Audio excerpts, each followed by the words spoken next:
আসসালামু আলাইকুম। বাংলাদেশ বেতার রাজশাহী স্থানীয় সংবাদ পড়ছি গোলাম মর্তুজা হেনা।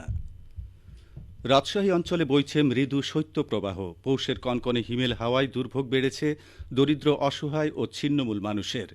বিশেষ করে শ্রমজীবী মানুষ ঘর থেকে কষ্টে বেরিয়ে পড়েছেন। তবে সরকারি ছুটির দিন হওয়ায় রাস্তাঘাটে মানুষের উপস্থিতি কিছুটা কম। এদিকে ঠান্ডায় বাজারে গরম কাপড়ের বিক্রি বেড়েছে। বিভিন্ন বিপণী বিতান ও শপিং মল ছাড়াও ফুটপাতে গরম কাপড় কিনতে ভিড় জমাচ্ছেন মানুষ। তবে শীত থেকে দরিদ্র মানুষকে রক্ষায় সরকারি উদ্যোগে শীতবস্ত্র বিতরণ করা হচ্ছে। এরই মধ্যে পবা, চারঘাট, দুর্গাপুর, গোদাগাড়ি, বাঘাসহ সকল উপজেলা নির্বাহী কর্মকর্তাগণ নিজ নিজ এলাকায় কম্বল বিতরণ করেন। এই কার্যক্রম অব্যাহত থাকবে বলে জানানো হয়েছে। জামায়াতে ইসলামীর আমির ডাক্তার শফিকুর রহমান বলেছেন, আর জুলুম নয়, আমানতের খেয়ানত নয়, বিভেদ নয়, ইনসাফের বাংলাদেশ গড়তে ঐক্য চাই। আজ নাটোর নবাব সিরাজউদ্দৌলা সরকারি কলেজ মাঠে নাটোর জেলা জামাতের কর্মী সম্মেলনে প্রধান অতিথির বক্তব্যে তিনি এসব কথা বলেন। শফিকুর রহমান বলেন, এত মানুষ জীবন দিয়েছে কেন? তারা চেয়েছে বৈষম্যহীন সমাজ। তারা বলেছে আমরা চাঁদাবাজির বিরুদ্ধে, সন্ত্রাসের বিরুদ্ধে।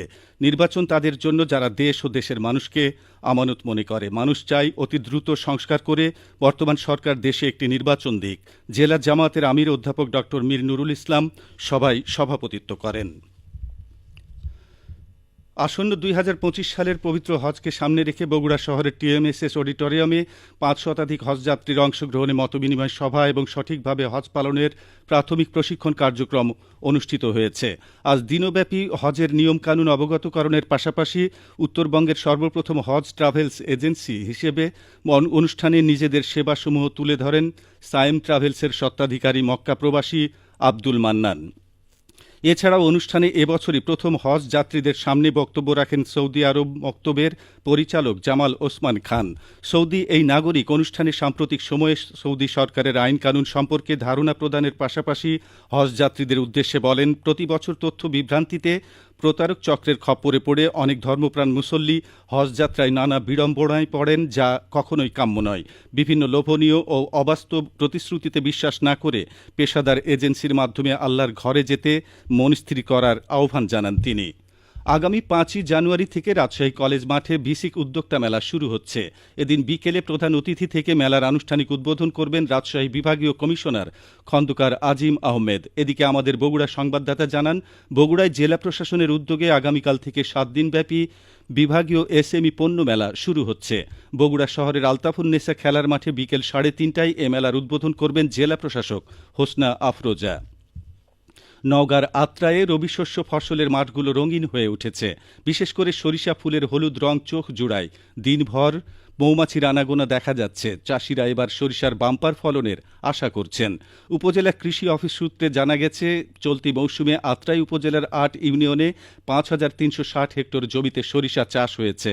বন্যার পানি নেমে যাওয়ার পরপরই চাষিরা জেগে ওঠা চর ও জমিতে সরিষা বুনেছিলেন। শাহাগোলা, কালিকাপুর ও হাটকালুপাড়া ইউনিয়নে সর্বাধিক জমিতে সরিষার চাষ করা হচ্ছে।